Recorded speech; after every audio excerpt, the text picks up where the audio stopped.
Welcome to Planning for the Future, the podcast. Welcome to the show. We're sitting here with Philip White of Retirement Logistics out of Springfield, Missouri. How are you today, Philip? I am fine, man. I appreciate you asking. So, how long have you been working in long-term care?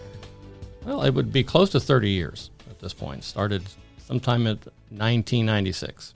Really? Right, yeah. It's changed a whole lot since then, hasn't it? It's changed a lot. There's so many changes, it's hard to really discuss them all. Yeah, it's definitely not the way, like, our parents looked at long-term care. It was like, oh, I have this insurance policy or I have that. Well, now you've got things like asset-based long-term care. It's real investments. It is. And you can use the money before retirement if you have to as well. You can use the money and stay at home. Right. You know, before it had to be in a facility. And there were a lot of things that would keep you from actually accessing the policy assets, things of that nature. When it's asset-based care, you get to call the shots. You can even set it up where there's that now money if they need it too. Correct. You got now money, you got that money that, put it off to here, and then you have that rock solid money that you're trying to put away for the long-term care. Because if you do have to go into a facility. In our area, we're about $5,500 a month, for actual long-term care. Now, there's in-home care that can be achieved for somewhat less, but it's that's a great deal. Yes. That's a great deal for, $5,500 plus a month. Yeah. Yeah, I mean, you see it as much as $15,000 a month in certain areas of the country. Certainly. And we have folks that do retire here, and they kind of see it as a welcome break. But still, $5,500 to $15,000, that's all big money. And you need to, if there's a way to plan for it, obviously starting early is the best way, but some of us don't get that luxury. So right. And you know what? That's something that we talk about a lot on here is getting started is obviously the hardest part. Correct. Even if you treat it as something like a 401k or something like that, throw a little bit of money in there to get started. You bet.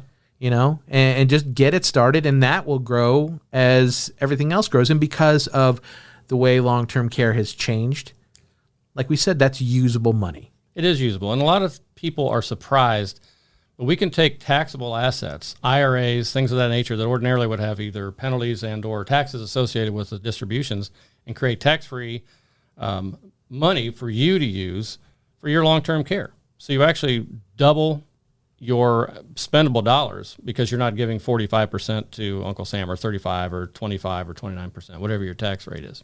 Right. When somebody comes in to get started, what kind of process do you have? We just visit. I mean, the first couple of times that I meet with clients, it's almost like when you and I met. Kick the tires around at first. Are we a fit for each other? Do you like me? Here's my philosophy on certain things. But in the end, I sit down and I'll do a thorough, what we call fact-finding. But it's mainly me getting to know you. Sure. You wouldn't go see your doctor and expect them to prescribe some medication to you without talking to you a lot about who and what you are and what you are allergic to and things of that nature. And it's malpractice. Right. So it's mainly a really long fact-finding process. And at that point, when I feel like I know enough about you, I can make some recommendations for your specific situation. Right. I mean, and everybody's situation is different. That's the thing.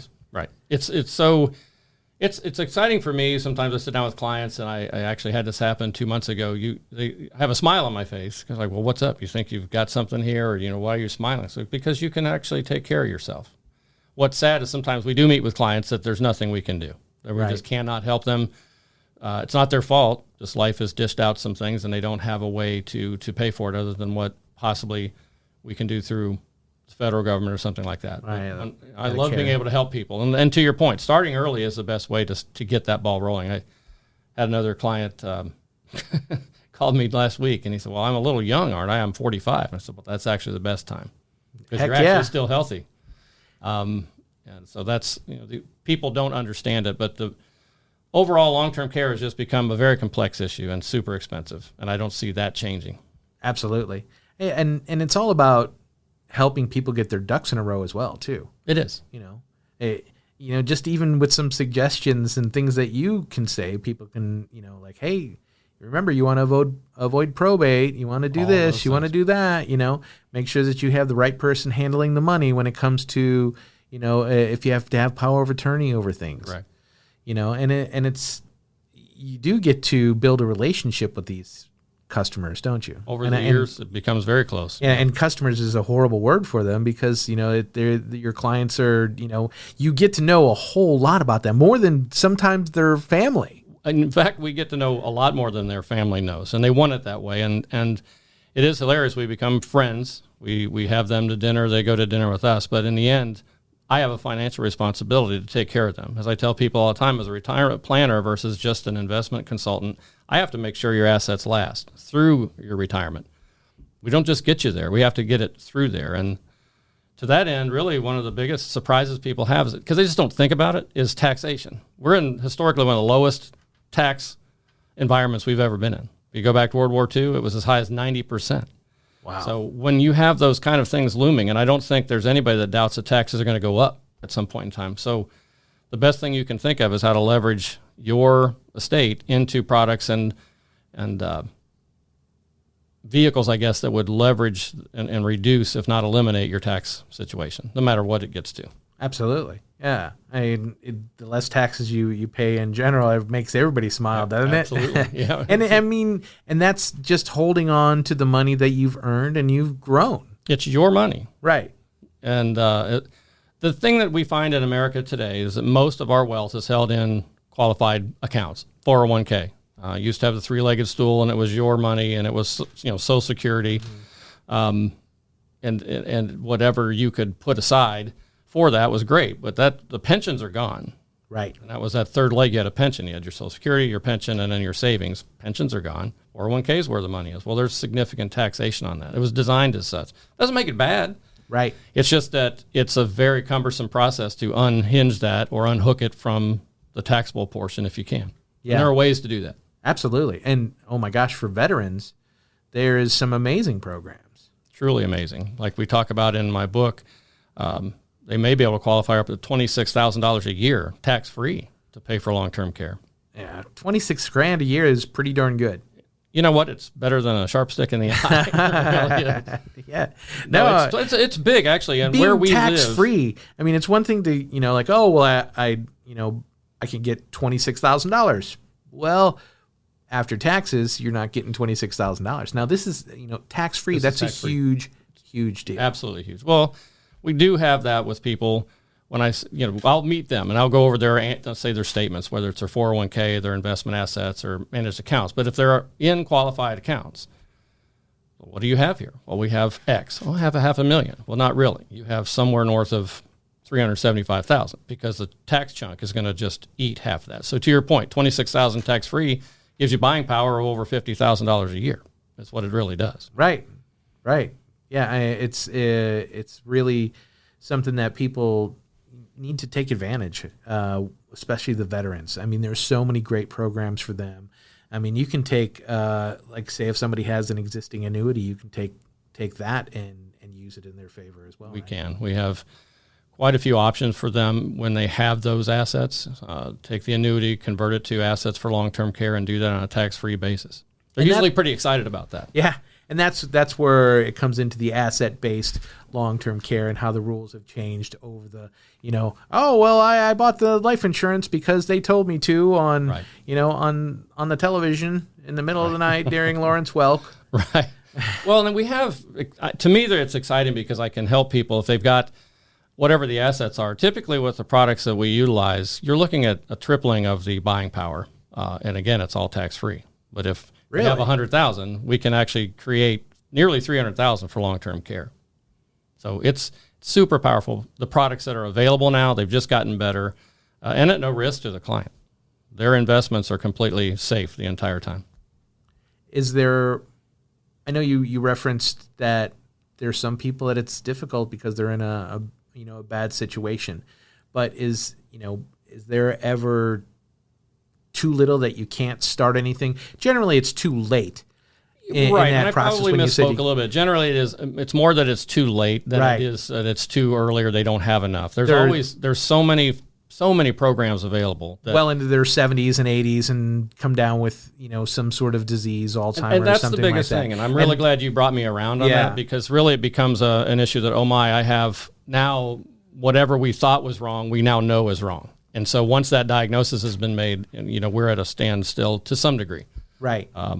With regard to some of the traditional products. But again, when it's asset-based care, those products open up a lot of doors, and it just becomes, but there's never a time that it's, we shouldn't hide from it because we're all going to face it.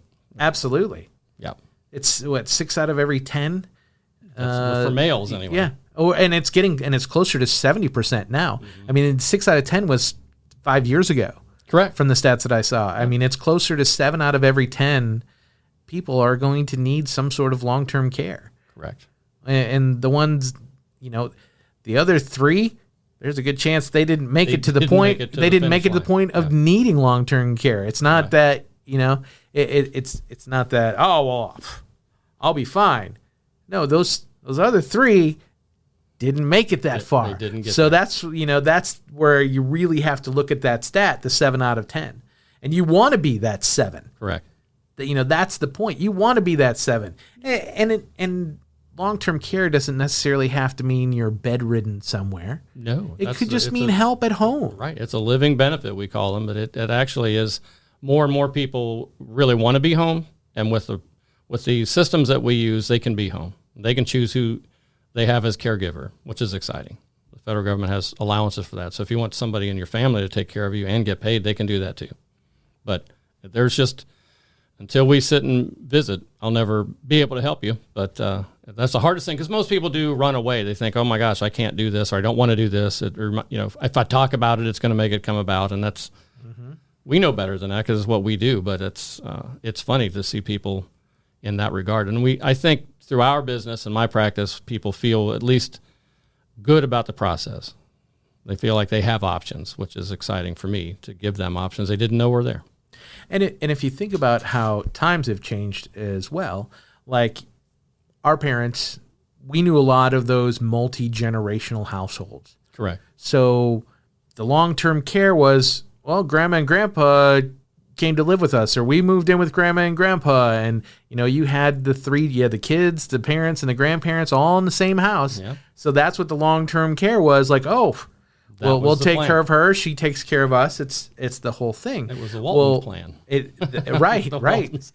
You saw it on TV every week. And really, it's the highway system that changed it all.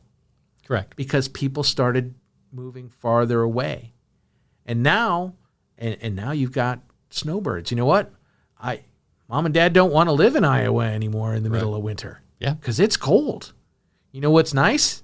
Florida. Florida's beautiful. Florida's great in the winter. Texas, Alabama, things like that. You want to go someplace, go to Arizona. They want multiple places. Exactly. They don't want to be there, and so they're going to move around.